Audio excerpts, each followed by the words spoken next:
नमस्ते दोस्तों। आज के इस विश्लेषण में हम उस अल्टीमेट रोड मैप पर बात करने वाले हैं जो इंडियन रेलवे में एक शानदार करियर बनाने का सीधा रास्ता खोलता है। अगर गवर्नमेंट जॉब और खासकर आरआरबी तकनीशियन 2026 का एग्जाम क्लियर करने का विजन है तो आज की ये चर्चा एकदम सही जगह है।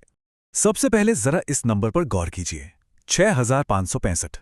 सच में ये कोई छोटा मोटा आंकड़ा नहीं है। रेलवे रिक्रूटमेंट बोर्ड ने 2026 के लिए पूरे 6565 पदों की बम्पर वैकेंसी निकाली है। ये एक ऐसी शानदार अपॉर्चुनिटी है जिसे कोई भी सीरियस कैंडिडेट हाथ से जाने नहीं देना चाहेगा। और हाँ, ये सारी डिटेल्स बिल्कुल सॉलिड और वेरीफाइड हैं।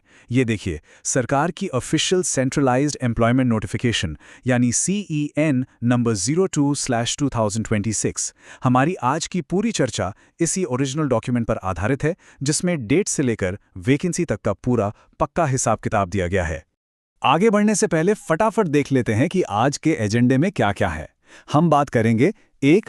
रिक्तियां और जॉब प्रोफाइल पर, 2. वेतन और करियर ग्रोथ, 3. परीक्षा पैटर्न और सिलेबस, 4. अनुशंसित पुस्तकें और तैयारी, और आखिर में 5. महत्वपूर्ण तिथियां और दस्तावेज पर।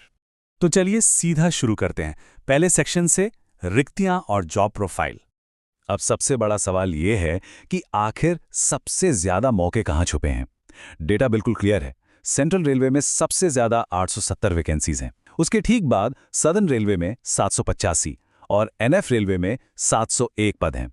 तो फॉर्म भरते समय इन जोन्स का चुनाव करना एक बहुत ही स्ट्रेटेजिक फैसला होने वाला है। खैर, पोस्ट्स की बात करें तो यहाँ 2 मेन ट्रैक्स हैं जिनके बीच का अंतर समझना बहुत जरूरी है।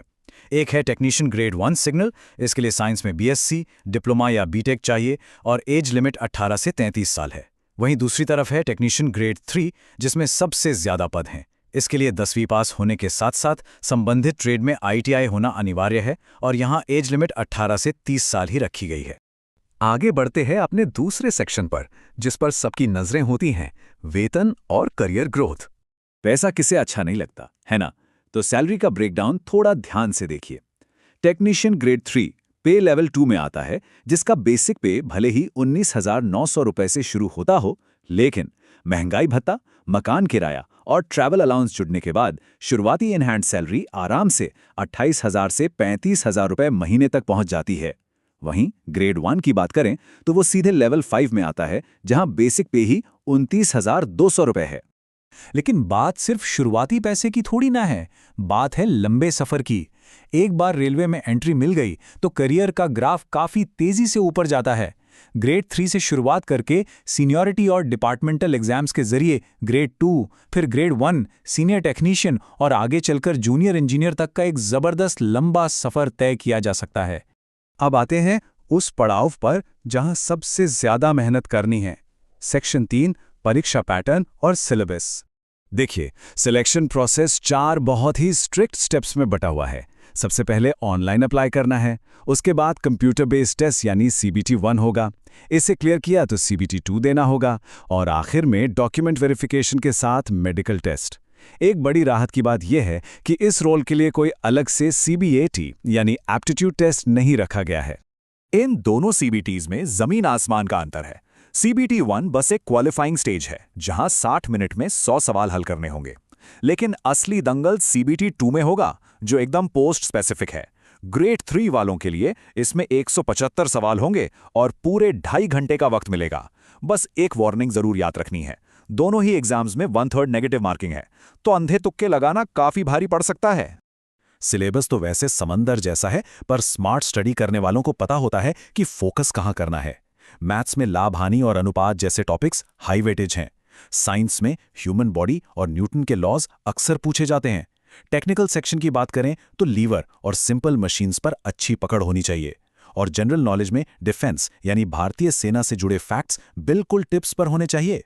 तो अब सवाल आता है कि इन सब की तैयारी कैसे करें।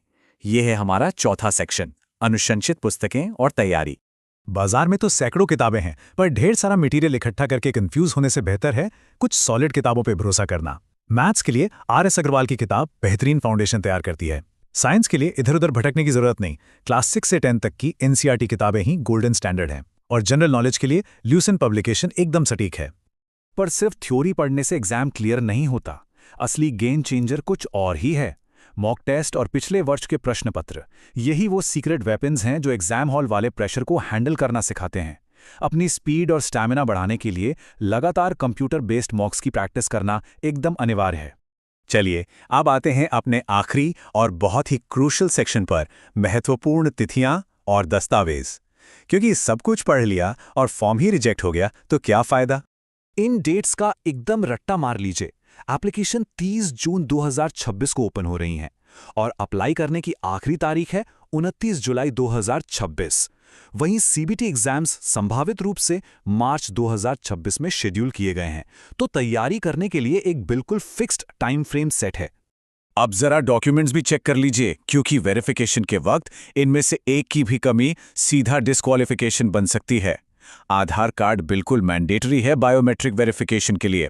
इसके अलावा 10वीं की मार्कशीट, आईटीआई या डिप्लोमा का सर्टिफिकेट, और अगर रिजर्वेशन का फायदा लेना है तो एससी, एसटी, ओबीसी, एनसीएल या ईडब्ल्यूएस का सर्टिफिकेट बिल्कुल ओरिजिनल और रेडी होना चाहिए। एक और टेक्निकल डिटेल जो फॉर्म भरते वक्त याद रखनी है वो है digital uploads. Photograph 320x240 pixels में और साइज 50 से 100 KB के बीच ही होनी चाहिए।